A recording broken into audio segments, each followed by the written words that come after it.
Hello learners.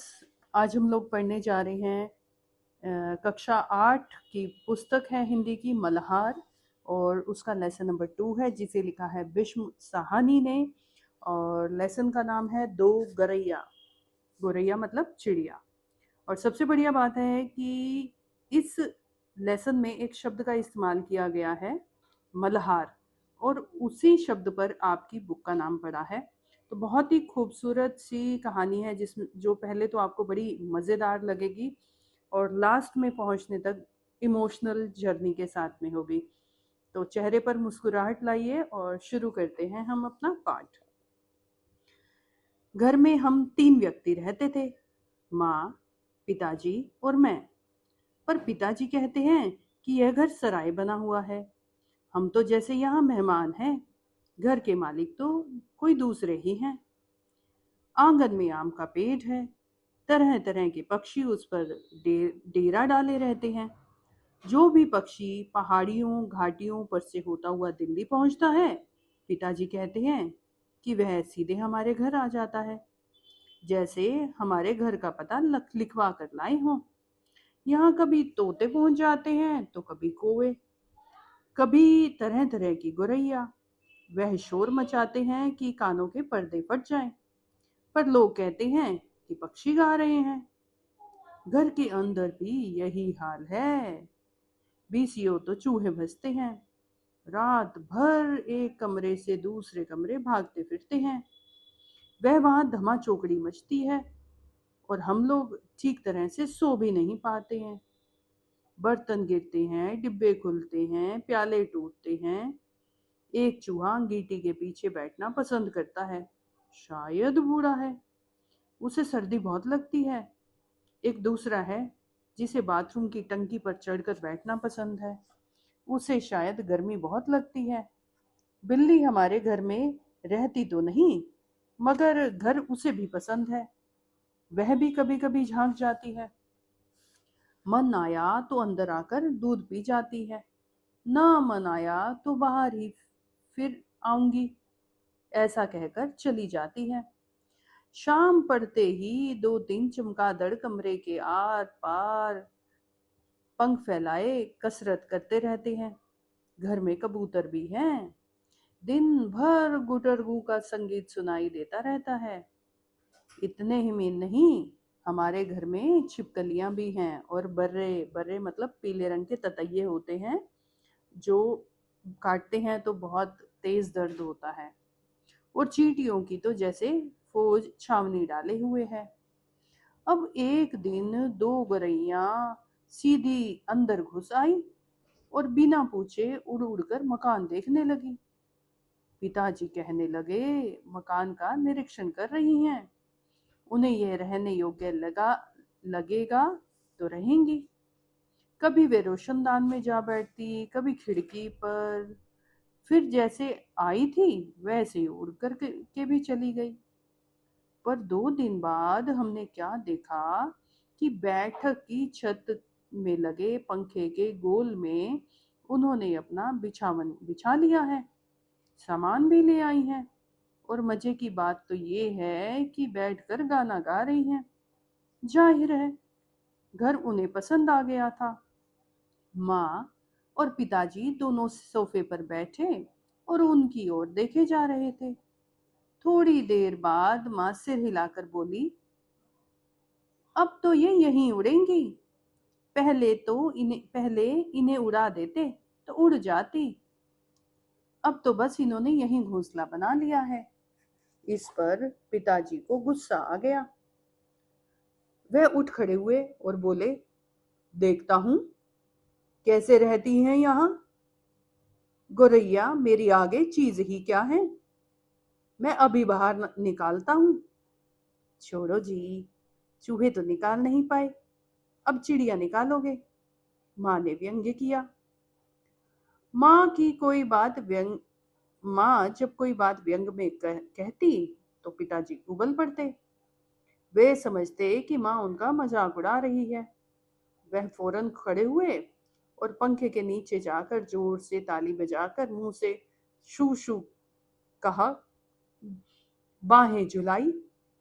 फिर खड़े खड़े कूदने लगे, कभी बाहें झुलाते, कभी शू शू करते। गोरैयों ने घोंसले में से सिर निकालकर नीचे की ओर झांक कर देखा और दोनों एक साथ ची ची करने लगी और माँ खिलखिलाकर हंसने लगी। पिताजी को गुस्सा आ गया। इसमें हंसने की क्या बात है? माँ को ऐसे मौके पर हमेशा मजाक सूझता है। हंसकर बोली, चिड़िया एक दूसरे से पूछ रही हैं ये आदमी कौन है जो नाच रहा है। तभी पिताजी को और ज्यादा गुस्सा आ गया। वह पहले से ज्यादा ऊंचे कूदने लगे। गोरैया घोंसले में से निकलकर दूसरे पंखे से डहने दूसरे पंखे के डहने पर जा बैठी। उन्होंने पिताजी का नाचना बहुत ही पसंद कर लिया था। माँ फिर से हंसने लगी। ये निकलेंगी नहीं जी, अब इन्होंने यही अंडे दे दिए होंगे। निकलेंगी कैसे नहीं? पिताजी बोले और बाहर से लाठी उठा लाए। इसी बीच गोरैया फिर घोंसले में जा बैठी। उन्होंने लाठी उठाकर पंखे के गोले को ठकोरा। छी छी करती गोरैया उठकर पर्दे के डंडे पर बैठ गई। इतनी तकलीफ करने की क्या जरूरत है, पंखा चला देते तो ये उड़ जाती। माँ ने हंसकर कहा। पिताजी लाठी उठाकर पर्दे के डंडे की ओर लपके। एक गोरैया उठकर किचन के दरवाजे पर जा बैठी, दूसरी सीढ़ी वाले दरवाजे पर। माँ फिर हंस दी। तुम बड़े समझदार हो जी, सभी दरवाजे खुले हैं, तुम गौरैया को निकालने को लगे हो। बस एक दरवाजा खुला छोड़ दो, बाकी दरवाजे बंद कर दो, निकल जाएंगी यहाँ से। अब पिताजी ने मुझे झिड़क कर कहा, तू यहाँ खड़ा क्या देख रहा है? जा, दोनों दरवाजे बंद कर। मैंने भागकर दोनों दरवाजे बंद कर दिए, केवल किचन का दरवाजा खुला रखा। पिताजी ने फिर लाठी उठाई और गौरैयों पर हमला बोल दिया। एक बार तो झूलती लाठी माँ के सर पर लगते लगते बची। चींची करते चिड़िया कभी एक जगह तो कभी दूसरी जगह जा बैठती। आखिरी दोनों किचन की ओर खुलने वाले दरवाजे में से बाहर निकली। माँ तालियां बजाने लगी। पिताजी ने लाठी दीवार के साथ टिका कर रख दी और छाती फैलाए कुर्सी पर आ बैठे। आज दरवाजे बंद रखो, उन्होंने हुक्म दिया। एक दिन अंदर नहीं घुसेंगी तो घर छोड़ देंगी। तभी पंखे के ऊपर चींची की आवाज सुनाई पड़ी। माँ खिलखिलाकर हंस दी। मैंने सिर उठाकर ऊपर देखा तो दोनों गोरैया अपने घोंसले में मौजूद थी। दरवाजे के नीचे से आ गई। माँ ने बोला। मैंने दरवाजे के नीचे देखा। सचमुच दरवाजे के नीचे थोड़ी थोड़ी जगह खाली थी। पिताजी को फिर गुस्सा आया। माँ मदद तो करती नहीं थी, बस बैठी हंसे जा रही थी। अब तो पिताजी गोरैयों पर पिल पड़े। उन्होंने दरवाजे के नीचे कपड़े ठूंस दिए ताकि कोई छेद ना बचे। फिर लाठी झुलाते हुए उन उन पर टूट पड़े। चिड़िया ची ची करते फिर बाहर निकल गई, पर थोड़ी ही देर बाद वे फिर कमरे में मौजूद थी। अब की बार वे रोशनदान से आ गई थी जिसका शीशा टूटा हुआ था। देखो जी, चिड़ियों को मत निकालो, माँ ने अब की बार गंभीरता से कहा। अब तो इन्होंने अंडे भी दे दिए होंगे, अब ये यहाँ से ना जाएंगी। क्या मतलब? मैं कालीन बर्बाद करवा लूं? पिताजी बोले और कुर्सी पर चढ़कर रोशनदान में कपड़ा ठूंस दिया और फिर लाठी झुलाकर एक बार फिर चिड़ियों को खदेड़ दिया। दोनों पिछले आंगन की दीवार पर जा बैठी। इतने में रात पड़ गई। हम खाना खाकर ऊपर सोने चले गए। जाने के पहले मैंने आंगन में झांक कर देखा। चिड़िया वहां नहीं थी। मैंने समझ लिया कि उन्हें अकल आ गई होगी। अपनी हार मानकर किसी दूसरी जगह चली गई होंगी। दूसरे दिन इतवार था। जब हम लोग नीचे उतर कर आए तो वे फिर से मौजूद थी। मजे में बैठी मल्हार गा रही थी। पिताजी ने फिर से लाठी उठा ली। उस दिन उन्हें गुरैयों को बाहर निकालने में बहुत देर लगी। अब तो रोज यही कुछ होने लगा। दिन में तो वो बाहर निकल जाती और रात के वक्त जब हम सो जाते तो न जाने किस रास्ते से वो अंदर आ जाती। पिताजी रोज परेशान हो उठे। आखिर कोई कहाँ तक लाठी झुला सकता है। पिताजी बार बार कहें, मैं हार मानने वाला आदमी नहीं हूं। पर आखिरी वह तंग आ गए। जब उनकी सहनशीलता खत्म हो चुकी तो वह कहने लगे कि गौरैयों का घोंसला नोच कर निकाल देंगे। और वह फौरन बाहर से एक स्टूल उठा लाए। घोंसला तोड़ना कठिन काम नहीं था। उन्होंने पंखे के नीचे फर्श पर स्टूल रखा और लाठी उठाकर स्टूल पर चढ़ गए। किसी को सचमुच बाहर निकालना हो तो उसका घोंसला तोड़ देना चाहिए, उन्होंने गुस्से में कहा। घोंसले में से अनेक तिनके बाहर की ओर आकर लटक गए। गौरैयों ने सजावट के लिए मानो झालर टांग रखा हो। पिताजी ने लाठी का सिरा सूखी घास के तिनकों पर जमाया और दाईं ओर खींच दिया।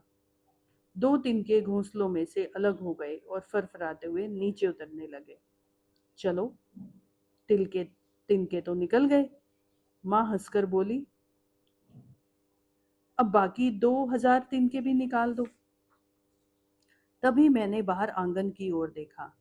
मुझे दोनों गौरैया नजर आई। दोनों चुपचाप दीवार पर बैठी थी। इस बीच दोनों कुछ दुबली हो गई, कुछ काली पड़ गई। अब वे चहक भी नहीं रही थी। अब पिताजी लाठी का सिरा घास के तिनकों के ऊपर रखकर वहीं रखे रखे घुमाने लगे। उससे घोंसले के लंबे लंबे तिनके लाठी के साथ लिपटने लगे। वह लिपटते गए और घोंसला लाठी के इर्द गिर्द खींचता चला गया। फिर वह खींच खींच कर लाठी के सिरे के इर्द गिर्द लपेटने लगे। सूखी घास, रुई के फाहे, धागे, थिलकियां लाठी के सिरे पर लिपटने लगे। तभी सहसा जोर से आवाज आई, ची ची ची ची। पिताजी के हाथ ठिठक गए। यह क्या? क्या गौरैया लौट आई? मैंने झट से बाहर की ओर देखा। नहीं, दोनों गौरैया बाहर दीवार पर गुमसुम बैठी थी। ची ची ची ची। फिर आवाज आई। मैंने ऊपर देखा। पंखे के गोले के ऊपर नन्ही नन्ही गौरैया सिर निकाले नीचे की ओर देख रही थी और ची ची किए जा रही थी। अभी भी पिताजी के हाथ में लाठी थी। उस पर लिपटा घोंसले का बहुत सा हिस्सा था। नन्ही नन्ही दो गौरैया वे अभी भी झांके जा रही थी और चींची करके अपने आने का परिचय दे रही थी। हम आ गई हैं। हमारे माँ बाप कहाँ हैं? मैं अवाक उनकी तरफ देखता रहा। फिर मैंने देखा पिताजी स्टूल पर से नीचे उतर गए और घोंसले के तिनके से लाठी उठाकर उन्होंने लाठी को एक ओर रख दिया और चुपचाप कुर्सी पर आकर बैठ गए। इस बीच माँ कुर्सी पर से उठी और सारे दरवाजे खोल दिए। नन्ही चिड़िया अब भी हाँफ हाँफ कर चिल्लाई जा रही थी और अपने माँ बाप को बुला रही थी। उनके माँ बाप झट से उड़कर अंदर आ गए। ची ची करते उनसे जा मिले। उनकी नन्ही नन्ही चोंचों में चुग्गा डालने लगे। माँ, पिताजी और मैं उनकी ओर देख रहे थे। कमरे में फिर से शोर हो रहा था, पर अब की बार पिताजी उनको देख देख कर मुस्कुराते रहे। 8वीं कक्षा के अगले पाठ को सुनने के लिए हमारे साथ इसी तरह से बने रहें। चैनल को सब्सक्राइब करें, बेल आइकन दबाएं। शुक्रिया।